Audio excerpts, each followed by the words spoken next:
Ini pesantren Miftahul Huda, Kiai Haji Agus Malik Rawawi. Ada? Mana Kiai? Ya, silakan Kiai. Ya ahlan wa sahlan, ya marhaba. Assalamualaikum warahmatullahi wabarakatuh. Waalaikumsalam warahmatullahi wabarakatuh. Saya adiknya Kiai Nonop. Kiai Nonop, ya ahlan wa sahlan. Bagaimana Kiai Nonop, sehat? Sehat, alhamdulillah. Tidak banyak yang akan saya sampaikan, cukup ingin bertemu saja. Ahlan wa sahlan, ya marhaba. Namun ketika dulu Habib di Mekah, sebelum perhelatan Pilpres dulu, iya, Habib itu mengumpamakan partai itu kepada najis dulu. Saya berangkat dari sini ke Mekah, ada partai yang Mughalado, Mukhafafah, iya, Mutawasito kayak gitulah. Itu menjadi pegangan kami, dan sekarang mungkin sebentar lagi ada perhelatan juga. Bagaimana sikap kami gitu. Gitu Bib, cuma iya, segitu aja. Terima kasih Bib. Ya, jazakumullahu khairal jazaa. Terima kasih banyak. Salam buat Kiai Nonop.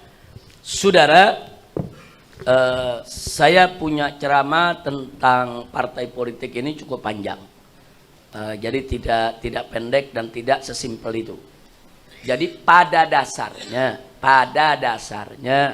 saudara, bahwa politik itu pada dasarnya sangat diperlukan untuk mengatur kekuasaan dan pemerintahan dalam suatu negeri.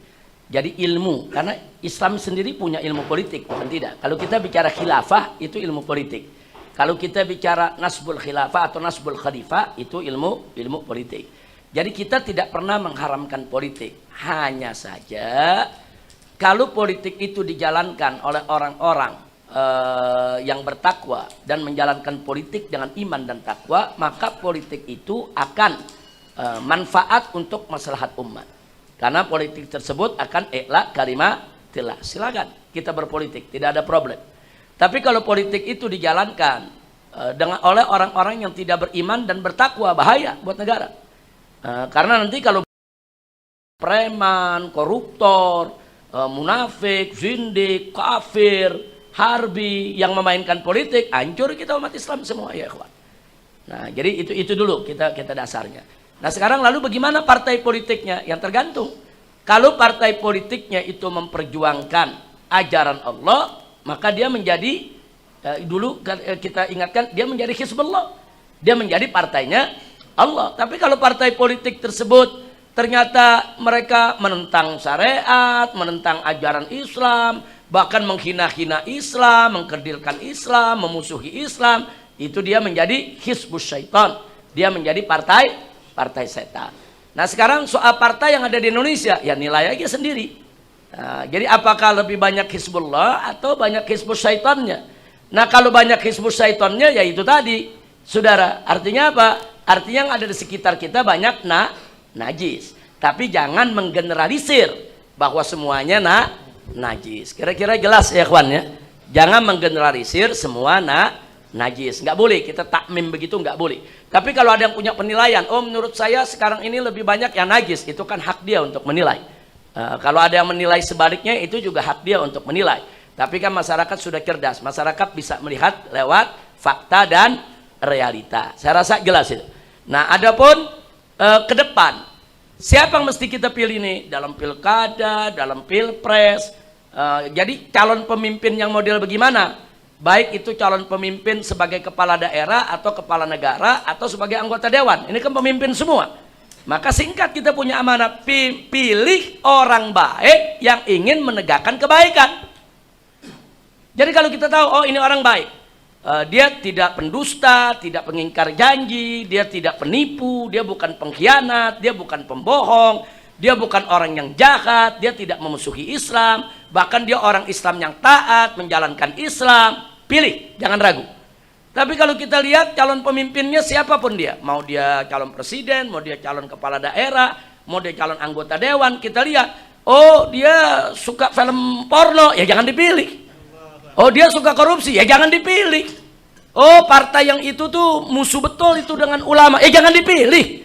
Partai yang manapun tenggelamkan kalau partai-partai tersebut merugikan Islam dan umatnya. Saya rasa jelas ya. Jadi prinsip saya dari dulu nggak berubah. Jadi kita bukan melihat partainya atau orangnya, kita lihat kualitasnya. Nah, kualitas partai itu terhadap Islam bagaimana? Kualitas calon itu terhadap Islam bagaimana? Nah, jadi saya berharap insya Allah di Pilpres yang akan datang umat ini ditawarkan untuk memilih orang-orang yang baik. Sebab kalau kita disuruh pilih orang-orang yang baik, kita nggak mumet, kita nggak ribut ya kawan. Milih yang ini bagus, milih yang itu bagus, milih yang ini baik. Umat nggak ribut di bawah. Nah, cuman yang jadi masalah seringkali terjadi di kita punya negeri. Begitu masuk pemilihan pemimpin, kita disuruh pilih antara serigala sama buaya. Jangankan umat, kiai aja bingung. Pilih yang ini buaya, pilih yang ini saudara serigala. Nah, kondisi itu, kenapa itu bisa terjadi? Itu tadi, karena banyak partai-partai yang tidak lagi memperjuangkan agama. Begitu memperjuangkan agama, apa disebut? Politik identitas. Sekarang ini yang dimaksud politik identitas itu politik Islam. Hati-hati ya kawan. Mereka pura-pura aja politik identitas itu politik yang membawa identitas agama atau suku atau ini. Enggak. Yang dia maksud politik identitas adalah gerakan Islam. Gerakan Islam yang dianggap politik identitas semua. Kita nih dikerdilkan, kita nih dikucilkan, kita nih dijelek-jelekkan oleh mereka, saudara.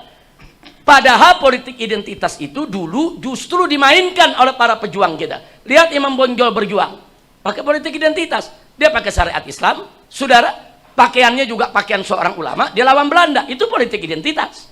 Begitu juga Pangeran Diponegoro pada saat melawan Belanda, itu juga politik identitas.